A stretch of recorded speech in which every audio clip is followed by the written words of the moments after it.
सद्गुरु महाराज के प्रवचन का पाठ महर्षि मेनी सत्संग सुधा सागर से प्रवचन संख्या 151 कर्म धर्म से छूटने का उपाय है। धर्मम रागनी प्यारी जनता, ईश्वर संसार के सभी पदार्थों के कण कण में भरा हुआ है और उसके बाहर भी है। वह इतना व्यापक है कि आप उससे कहीं अलग नहीं हो सकते। ऐसा इसलिए दृढ़ता के साथ कहा जाता है कि एक अनादि अनंत तत्व की स्थिति अवश्य है। सबको शांति और शांत मानने से बुद्धि को संतोष नहीं होता। सब संतों सब शांतों के परे क्या है? अगर पूछो कि सब शांतों के परे का प्रश्न क्यों? इसलिए कि सब शांत मिलकर अनंत कभी नहीं होगा। इसलिए सब साधि शांत के परे क्या है, यह प्रश्न होगा ही। साधि शांत के परे अनादि अनंत कहे बिना संतोष नहीं।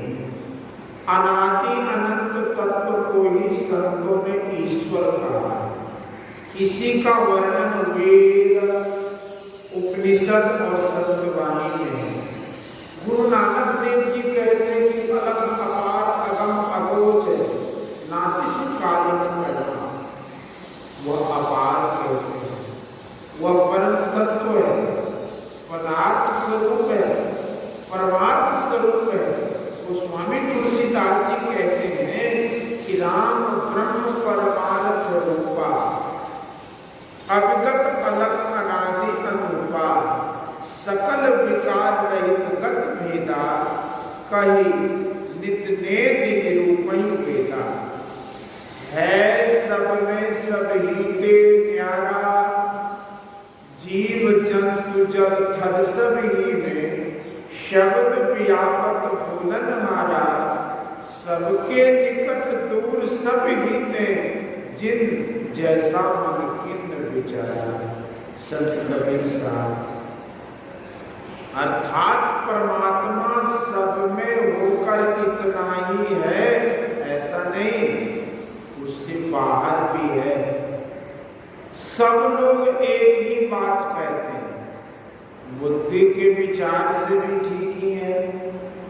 गुरु महाराज कहते थे कि गुरु वाक्य हो, सदग्रंथ वचन हो और विचार का मेल हो तो उस पर पूरा विश्वास कर लो। परमात्मा को अनंत अनादि मानने के लिए संतों की वाणियां आज्ञा देती है। समझने में मालूम भी होता है कि ठीक है। यदि सब शांति शांत हो तो सब शांतों को मिलाकर अनंत नहीं हो सकता। अनंत तत्व से अधिक व्यापक और कुछ हो, कहना बालक जैसे कहना। सबसे विशेष व्यापक ईश्वर व परमात्मा ही है और एक ही एक है। व्यापकता में क्या गुण होता है? देखो, एक शेर बर्फ जितनी दूर में व्यापक होगा, उसका पानी बना लेने पर वह उससे अधिक व्यापक होगा। और फिर उस पानी का वाष्प बना लिया जाए तो वह और भी विशेष उससे व्यापक होगा। अर्थ यह हुआ कि सूक्ष्मता में व्यापकता अधिक होती है। जो सबसे अधिक व्यापक होता है वह सबसे अधिक सूक्ष्म भी होता है। बुद्धिमान को इसके मानने में कोई कसर नहीं होनी चाहिए। जो सबसे विशेष सूक्ष्म है उसको स्थूल यंत्र से कैसे ग्रहण कर सकते हैं? जैसे छोटी घड़ी के महीन कल पुर्जों को पकड़ने के लिए बड़ी घड़ी के कल पुर्जों को पकड़ने वाला यंत्र सदा अयोग्य रहता है। परमात्मा सबसे अधिक व्यापक है, इसलिए सबसे अधिक सूक्ष्म है। हमारी सभी इंद्रियां स्थूल ही स्थूल है। स्थूल यंत्र से सूक्ष्म तत्व का ग्रहण होना असंभव है। मन, बुद्धि, चित्त और अहंकार भी परमात्मा के सम्मुख अत्यंत स्थूल है। इसलिए राम स्वरूप तुम्हारा वचन अगोचर बुद्धि पर अविगत अगत अपार नेत नेत नित निगम। बुद्धि पर कहो चाहे अगम एक ही बात है। परमात्मा ऐसा है कि वह बाहर व अंदर की किसी भी इंद्रिय से ग्रहण होने योग्य नहीं। तब किससे ग्रहण होने योग्य है? शरीर इंद्रियों के अतिरिक्त आप स्वयं उनमें रहते हैं, इसी से ग्रहण होने योग्य। जैसे दूध के मथे जाने पर मक्खन अलग हो जाता है, उसी तरह ध्यान के मंथन से चेतन आत्मा शरीर और इंद्रियों से अलग हो जाती है। जैसे कोई पूछे कि रूप क्या है, जो आंख से ग्रहण हो, शब्द क्या है तो जो कान से ग्रहण हो, ईश्वर क्या है जो तुम अपने से ग्रहण कर सको। नौकर चाकर का साथ लेकर नहीं, हाथ पैर आदि नौकर चाकर हैं, किसी आवरण में रहकर उसको प्राप्त नहीं कर सकते। इन सब से अपने को छुड़ा लो, फिर परमात्मा तुम्हारी पहचान से बाहर नहीं रह सके। जिसको आप स्वयं ग्रहण कर सको वह है परमात्मा। जिस काम को करते करते ईश्वर की प्राप्ति होती है वही काम ईश्वर की भक्ति है। यह कैसे होगी? कबीर साहब ने कहा कि संतो भक्ति सतो गुर आनी। यह अपरा भक्ति नहीं है, परा भक्ति है। यह भक्ति ऐसी नहीं है कि ईश्वर को यहाँ बुलाओ। यह भक्ति वह है कि चलो ईश्वर के पास। दो तरह के ख्याल होते हैं। पहला कहते हैं कि ईश्वर को नहीं बुलावेंगे, ठीक है, बहुतों को दर्शन भी हुआ। पहला कहते हैं कि ईश्वर को यही बुलावेंगे, ठीक है, बहुतों को दर्शन भी है, लेकिन यह इंद्रियों के ज्ञान में हुआ। हाथ से पैर पकड़ा, रूप का दर्शन हुआ, रूप धारण करने वाले का दर्शन नहीं हुआ। गोस्वामी तुलसीदास जी लिखते लिखते यह भी लिख गए कि भगत हेतु भगवान प्रभु राम दरतन रूप की चरित पावन परमा प्राकृत नर रूप यथायनी मन वेश धरि नृत्य करे न कोई सोई सोई भाव दिखावे आपन होई न सोई। भगवान श्री राम के समय में कितनों ने कितने रूपों में उन्हें देखा। सभी ने अपनी अपनी भावनाओं का अनुरूप देखा। भगवान श्री कृष्ण को अर्जुन ने अपने सखा रूप में देखा, वसुदेव जी ने पुत्र के रूप में देखा। अर्जुन को भगवान का गहरा संग था, उनको विराट रूप का भी दर्शन हुआ। भगवान ने जैसा कहा अर्जुन ने वैसा किया। फिर यह कि सब धर्मों को छोड़कर मेरी शरण में आ जा, यह क्या? अर्जुन तो उनकी शरण में ही था। श्री राम का भी ऐसा ही दर्शन लोगों को हुआ, लेकिन श्री राम कहते ही रह गए कि ऐसा और वैसा करो। एक तन कर्पण विषय नवाई स्वर्ग स्वल्प अंत दुखदाई, अर्थात समझ लो कि यही तन कर फल निर्विषय भाई। जब तक इंद्रिय ज्ञान से ऊपर नहीं उठो, विषयों से नहीं छूट सकते, अपने ऊपर इंद्रियों का माइक रंगीन चश्मा उसको उतार दो और शरीर की पट्टी लगी है उसको भी उतारो। विवेकानंद स्वामी ने कहा था यह कि अपनी दृष्टि को अंदर करो, अपने को शरीर इंद्रियों से ऊपर उठाओ। ब्रह्मानंद स्वामी ने कहा है कि जिस दूध के मथन से निकसत है घी जतन से, जिन्हें ध्यान के लगन से परब्रह्म रहेगा। यह बड़ा उत्तम शब्द है। ऐसा नहीं कि भगवान यहाँ आकर दर्शन देंगे, रूप नाशवान है, यहाँ आकर किसी रूप में ही दर्शन देंगे। रूप में जो आए उनको उनकी तो पहचान नहीं हुई।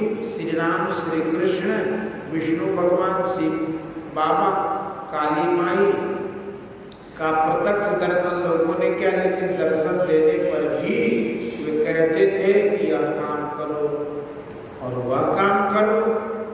तब तो श्री कृष्ण भगवान ने कहा कि सब धर्मों को छोड़ो, कर्म छूटने से ही धर्म छूट सकता है। सुकर्म करने वाले को धर्मी और कुकर्म करने वाले को अधर्मी कहते हैं। लोगों से कुछ न कुछ कर्म होगा ही। तुलसी साहब कहते हैं कि आदि अधर धार निहार निधके निकर शिखर चढ़ावही, जहाँ गगन गंगा सूरत जमुना जतन धार बहावही, जहाँ पदम प्रेम प्रयाग संसर गुरु गति गावही, जहाँ संत आस विलास देवी विमल अजब बढ़ावही, कृत कुमति काग सुभाग कलिमल कलम धोई बहावही, इस विलाप को वीणी त्रिवेणी कहते हैं।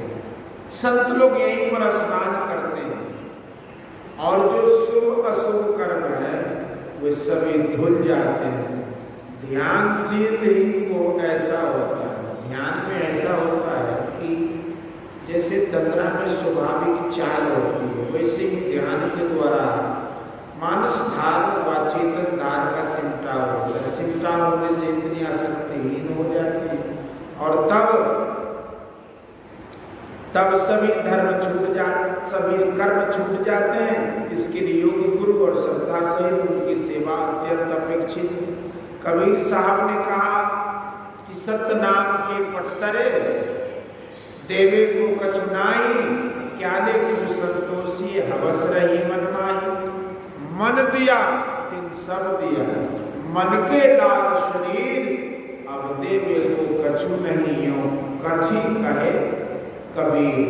फिर चेताने के लिए उन्होंने कहा कि तन मन दिया तो बल किया, सिर का जासी भार, कबू कहे कि मैं दिया धनी सहेगा।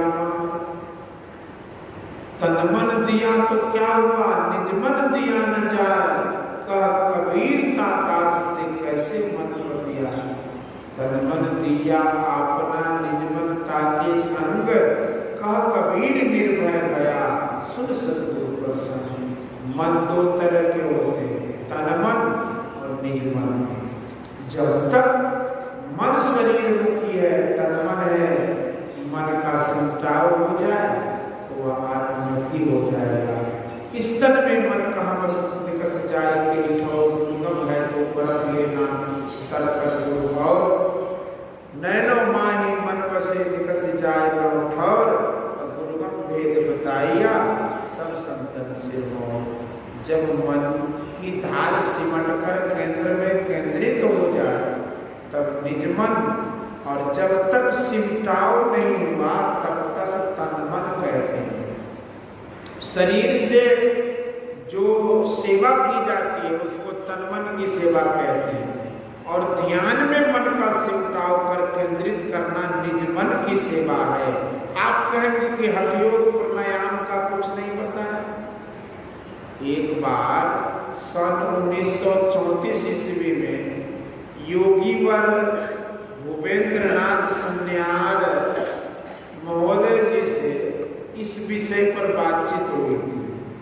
मैंने पूछा था कि प्राणायाम करके ध्यानाभ्यास किया जाए, वह केवल ध्यानाभ्यास। सन्याल जी ने कहा कि पहले प्राणायाम बाद को ध्यानाभ्यास। मैंने कहा कि श्रीमद् भगवद गीता के 6 अध्याय में जहाँ वर्णन है कि इस तरह की भूमि पर अमुक अमुक आसनी बिछाकर अमुक अमुक भांति बैठकर अमुक भांति से ध्यान करे, वहां तो प्राणायाम का कुछ भी जिक्र नहीं है। इस पर उन्होंने कहा कि ध्यानाभ्यास करने से भी प्राण स्पंदन रुकता है, तो प्राणायाम हो गया। फिर उन्होंने कहा कि जैसे दूध में मक्खन होता है, वैसे ही वायु में प्राण है। वायु प्राण नहीं है। शांडिल्योपनिषद में है कि बिना प्राणायाम किए ध्यान करने से प्राण स्पंदन रुकता है। द्वादशांगुल पर्यन्ते नासाग्रे विविलिम्बरे संविद्धि ऋषि प्रशाम्यन्ता प्राणस्पंदो निरुध्यते। सुरत चेतन वृत्ति नासाग्र से 12 अंगुल पर स्वच्छ आकाश में स्थिर हो तो प्राण का स्पंदन रुद्ध हो जाता है। गीता में वर्णन है कि अभ्यास से ज्ञान, ज्ञान से ध्यान, ध्यान से कर्म फल त्याग विशेष है। अभ्यास शब्द यहाँ प्राणायाम योग के लिए ही है, आया है। केवल कहने से कर्म फल का त्याग नहीं होता। ध्यान योग सबके लिए बहुत बढ़िया चीज है, चाहे आप विद्वान हो या अविद्वान। गीता में जहाँ ध्यान योग है उस अध्याय में प्राणायाम का कुछ भी वर्णन नहीं आया है। ध्यान निर्विषयम मन, इसको ध्यान कहते हैं। उद्धव जी ने श्री कृष्ण से पूछा कि आपका ध्यान कैसे करो, तो बताया कि पहले मेरे संपूर्ण रूप का, फिर चेहरे का और फिर सुन में ध्यान करो। रामचरितमानस में काकभूषुंडी जी के ध्यान अभ्यास की चर्चा इस भांति है। पीपर तल तर ध्यान से धरई, जाप जग पाकर तर करई, आम छाह कर मानस पूजा, तज हरि भजन काज नहीं पूजा, बटतर का हरि कथा प्रसंगा, आवई सुनई अनेक विहंगा। मानस पूजा और मानस ध्यान का अलग अलग वर्णन किया, स्थान बदल देते हैं। पीपर तल तर ध्यान और आम छाकर मानस पूजा। मानस पूजा से ध्यान के लिए शक्ति होती है। गुरु नानक देव जी के वचन में है कि गुरु की मूर्ति मनमय ध्यान, गुरु के शब्द मंत्र मनुमान। संत कबीर साहब कहते कि मूल ध्यान गुरु रूप है, मूल पूजा गुरु भाव, मूल नाम गुरु वचन है, मूल सत सद्भाव। तो स्वामी तुलसीदास जी का कथन है कि श्री गुरु चरण सरोज निज मन गुरु सुधार, वर्ण रघुवर विमल जस जो दायक फल चार। तो स्वामी तुलसीदास जी कहते हैं कि यहाँ तक कह गए, गोस्वामी श्री तुलसीदास जी कहते कहते यहाँ तक कह गए कि तुमते अधिक गुरहि जिए जानी, गुरहि जिए जानी, सकल माय से वैसन मानी। यह स्थूल ध्यान है, यहाँ से अभ्यास का आरंभ है। इससे भी सिमटाव होता है किंतु कुछ विस्तार रहता है, पूर्ण सिमटाव नहीं होता। इसलिए इससे आगे बढ़ो, साधक को भ्रम होता है कि इसमें हमारा इष्ट छूट जाएगा, किंतु ईश्वर सब में है। अचल चल रूप हरि सर्वगत सर्वदा बसत। वह किसी एक ही स्थूल और सूक्ष्म में नहीं रहता, सब में रहता है। आप कई पोशाक पहनते हैं तो क्या आप बदल जाते हैं, दूसरे हो जाते हैं। उसी तरह इष्ट का स्थूल रूप छूटा और उसका सूक्ष्म रूप तो रहेगा ही। फिर यहाँ से भी आगे बढ़ने से संतों ने कहा कि सूक्ष्म रूप का सूक्ष्म रूप क्या है? कविं पुराणमनुशासितार अनुरणीयाम समनुस्मृत्यः सर्वस्य धातारमचन्तरूपामादित्यवर्णं तमसः परस्था।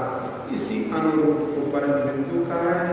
बीजाक्षरं परम बिंदु नादन्तस्य परिस्थितम् ध्यान बिंदु निषद परिभाषा के अनुकूल बिंदु वह है जिसका स्थान है, परिमाण नहीं। इसको मन से नहीं बना सकते। देखने के कौशल से देखो। श्री राम कृष्ण परमहंस देव जी काली के साथ ऐसा संबंध था। वो श्री राम कृष्ण परमहंस देव जी को काली के साथ ऐसा संबंध था जैसा कि माता के साथ पुत्र का। एक बार दक्षिणेश्वर में तोतापुरी नाम के एक सन्यासी आए। उन्होंने श्री रामकृष्ण परमहंस से कहा कि तुम मुझसे दीक्षा ले लो। परमहंस जी ने कहा कि जब तक माता जी अर्थात काली माई आज्ञा नहीं देंगी मैं दीक्षा नहीं ले सकता। फिर वे माता जी काली माता के पास आए और लौट कर तोतापुरी जी के पास जाकर बोले कि मुझे दीक्षा दीजिए, श्री माँ की आज्ञा हो। तोतापुरी जी ने उसको ध्यान की क्रिया, दृष्टि योग की क्रिया बतलाई। जब वे ध्यान करने लगते तो काली जी की मूर्ति उनके सम्मुख आ जाती।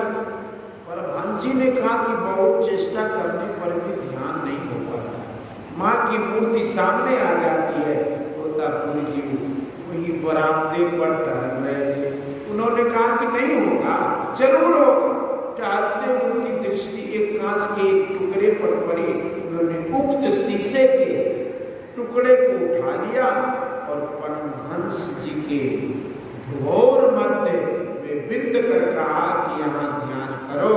ऐसा करते ही परमहंस जी का ध्यान ठीक जम गया। रूप के बदलने से रूप का धारण करने वाला नहीं बदलता। जो इस ज्ञान में नहीं रखा है उसको सांप्रदायिक खेच होती है। आपको जिसमें श्रद्धा हो इसका ध्यान कीजिए। कोई राम का, कोई कृष्ण का, कोई शिव का, कोई अल्लाह का और कोई अलीम को बनाकर ध्यान करते हैं। पहले जप करो फिर ध्यान करो। जब कोई चित्त वृत्ति का निरोध प्राणायाम द्वारा करते हैं और कोई मन को एक करने का काम केवल ध्यान द्वारा करते हैं तो ध्यान योग से साधना करने में कोई आपदा नहीं। हाँ, मस्तिष्क पर कुछ अवश्य जोर पड़ता है। फेफड़े को कोई हानि नहीं होती। निज मन द्वारा भजन होता है और निज मन से के ही स्थान से ईश्वर की ओर मार्ग पकड़ा जाता है। बोलिए श्री सदगुरु महाराज की जय। यह प्रवचन महाधिवेशन सिकलीगढ़ धरारा पूर्णिया में दिनांक 6/3/1960 ईस्वी को अपराह्न काली सत्संग में हुआ था। बोलिए श्री